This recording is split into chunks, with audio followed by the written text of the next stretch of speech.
ஹரே கிருஷ்ணா. உபதேசாமிர்தம் பாகம் 16 பதம் 4 அதன் தொடர்ச்சி. அகில உலக கிருஷ்ண பக்தி இயக்கத்தின் உறுப்பினர்கள் இயக்கத்தின் ஆயுள் அங்கத்தினர்களையும் ஆதரவாளர்களையும் வரவேற்று ஞாயிறு தோறும் எல்லா ஹரே கிருஷ்ணா கிளைகளிலும் இடம்பெறும் ஞாயிறு விருந்தை தங்களுடன் சேர்ந்து சுவைத்து அனுபவிக்குமாறு அழைக்கின்றனர். மேலும் சாத்தியமாகும் போதெல்லாம் அவர்கள் இவ்வியக்கத்தின் உறுப்பினர்களை தங்களுடைய இல்லங்களுக்கு அழைத்து பிரசாத விருந்தை அவர்களுக்கு வழங்குகின்றனர். இவ்விதமாக இயக்க உறுப்பினர்கள் மற்றும் பொதுமக்கள் ஆகிய இரு பிரிவினருமே நன்மை அடைகின்றனர். பேரளவாக மட்டுமே உள்ள யோகிகள், ஞானிகள், கர்மிகள் மற்றும் கொடையாளிகள் ஆகியோரின் சகவாசத்தை கைவிட வேண்டும். ஏனெனில் அவர்களுடைய சகவாசத்தால் ஒருவருக்கும் நன்மை இல்லை. மனித வாழ்வின் குறிக்கோளை உண்மையாகவே ஒருவன் அடைய விரும்பினால் அவன் கிருஷ்ண பக்தி இயக்கத்தை சேர்ந்த பக்தர்களுடன் சகவாசம் கொள்ள வேண்டும். ஏனெனில் கடவுள் பிரேமையை விருத்தி செய்வது எப்படி என்பதை ஒருவருக்கு போதிப்பது இந்த இயக்கம் ஒன்றுதான். மனித சமூகத்தின் விசேஷ கடமையாக இருப்பது சமயமாகும். மேலும் அது மனித மற்றும் மிருக சமூகங்களுக்கு இடையிலான வேறுபாட்டை உண்டாக்குகிறது. மிருக சமூகத்திற்கு தேவாலயமோ மசூதியோ அல்லது சமய இயக்கமோ கிடையாது. உலகின் எல்லா பகுதிகளிலும் மனித சமுதாயம் எவ்வளவு சீரழிந்த நிலையில் இருந்தாலும் அங்கும் ஏதோ ஒரு வகையான மதம் இருக்கவே செய்கிறது. காடுகளில் வசிக்கும் பழங்குடி மக்களுக்கும் கூட மதம் உள்ளது. சமய இயக்கம் ஒன்று விருத்தி அடைந்து இறை பிரேமையாக மாறும் போது அது வெற்றியுடையதாகிறது. ஸ்ரீமத் பாகவதத்தின் 1ஆம் காண்டம் 2ஆம் அத்தியாயம் பதம் 6 முதல் காண்டத்தில் குறிப்பிடப்பட்டுள்ளதை போல ஷவைபும் ஷாம்பரோ தர்மோ யதோ பக்திரதோக்ஷஜே அஹைதுஹி அப்ரதிஹதா யயாத்மா சுப்ரஷீததி. எதன் மூலமாக மக்களால் உன்னதமான பகவானின் அன்பு தொண்டை அடைய முடியுமோ அதுவே மனித குலத்திற்கே உரிய பரம தர்மமாகும்.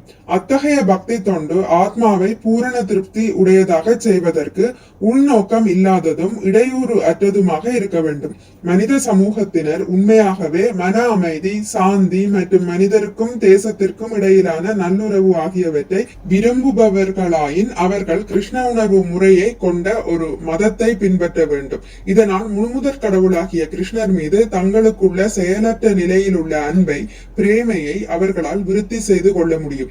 இவ்வாறு மக்கள் செய்த உடனேயே அவர்களுடைய மனங்களில் உடனடியாக மன அமைதியும் சாந்தியும் பொங்கி வழியும். இவ்விஷயமாக ஸ்ரீல பக்தி சித்தாந்த சரஸ்வதி தாகூரர் கிருஷ்ண பக்தி இயக்கத்தை பிரச்சாரம் செய்வதில் ஈடுபட்டுள்ள பக்தர்கள் அனைவரையும் இத்தகைய பக்தி இயக்கங்களை எதிர்ப்பதில் எப்பொழுதும் உறுதி கொண்டவர்களாக இருக்கும் அருவவாதிகளான மாயாவாதிகளுடன் பேசக்கூடாது என்று எச்சரிக்கிறார். இவ்வுலகமானது மாயாவாதிகளாலும் நாஸ்திகர்களாலும் நிரம்பி இருப்பதால் அரசியல் கட்சிகள் மாயாவாதத்தையும் மற்ற பிற நாஸ்திக தத்துவங்களையும் தமக்கு சாதகமாக பயன்படுத்தி கொண்டு ஜடத்தன்மையை வளர்த்து வருகின்றன. சில சமயங்களில் அவர்கள் கிருஷ்ண பக்தி இயக்கத்தை எதிர்க்க ஒரு வலுவான கட்சிக்கு உதவி புரிகிறார்கள். கிருஷ்ண பக்தி இயக்கம் இறையுணர்வை பற்றி மக்களுக்கு அறிவுறுத்துவதால் மாயாவாதிகளும் நாஸ்திகர்களும் இவ்வியக்கம் வளர்வதை விரும்புவதில்லை. இதுதான் நாஸ்திகர்களின் கொள்கை. ஒரு பாம்பிற்கு பாலும் வாழைப்பழமும் கொடுப்பதில் ஒரு பயனும் இல்லை. ஏனெனில் அது என்றும் திருப்தி அடையாது. அதற்கு மாறாக பாலையும் வாழைப்பழங்களையும் உண்பதால் அந்த பாம்பு மேலும் விஷமுள்ளதாகிறது. கேவலம் விஷவர்த்தனம். அதே போல பாம்புகளை போன்றவர்களான மாயாவாதிகளும் கர்மிகளும் நமது மனதை அறிய செய்யக்கூடாது. அது என்றுமே உதவாது. அவர்களுடன் பழகுவதை முற்றிலுமாக தவிர்ப்பது நல்லது. மேலும் அவர்களிடம் ரகசியமான முக்கியமான விஷயங்களை பற்றி கேட்கக்கூடாது. ஏனெனில் அவர்களால் சிறந்த அறிவுரையை தர முடியாது. மாயாவாதிகளுக்கும் நாஸ்திகர்களுக்கும் நாம் அழைப்பு அனுப்பவோ அல்லது அவர்களின் அழைப்பை ஏற்கவோ கூடாது. ஏனெனில் இவ்வாறு நெருங்கி பழகினால் அவர்களது நாஸ்திக மனோபாவம் நமது மனநிலையை பாதிக்கலாம். சங்காத் சஞ்சாயதே காம.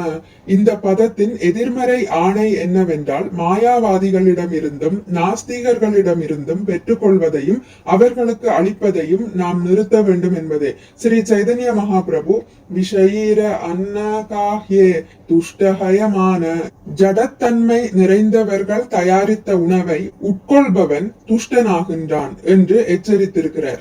ஒருவன் பக்தி தொண்டில் மிகவும் முன்னேறிய நிலையில் இருந்தாலொழிய அவனால் ஒவ்வொருவரின் பங்கையும் கிருஷ்ண பக்தி இயக்கத்தை முன்னேற்றுவதில் பயன்படுத்த இயலாது.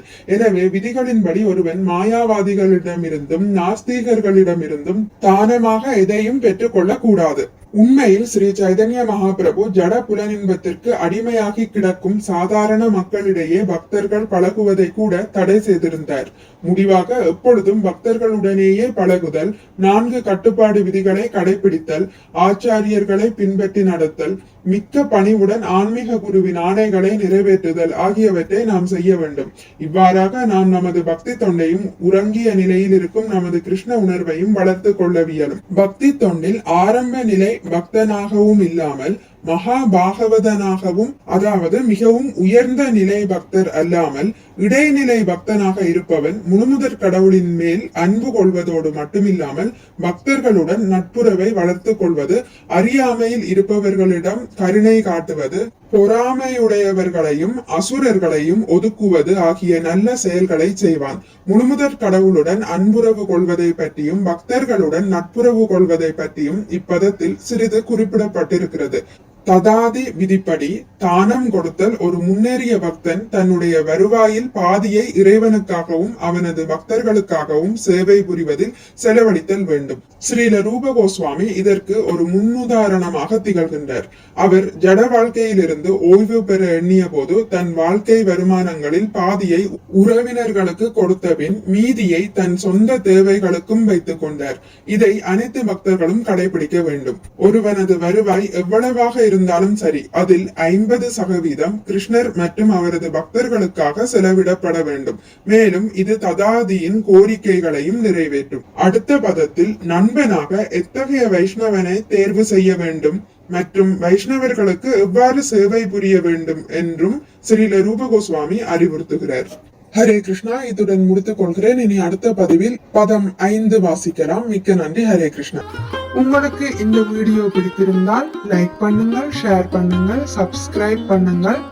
நோட்டிபிகேஷன் பெல்லை அழுத்துவதன் மூலம் அடுத்த பதிவுகள் உங்களை வந்தடையும். பகவான் ஸ்ரீ கிருஷ்ணரை பற்றி கேட்டு மகிழ்வோம். ஹரே கிருஷ்ணா.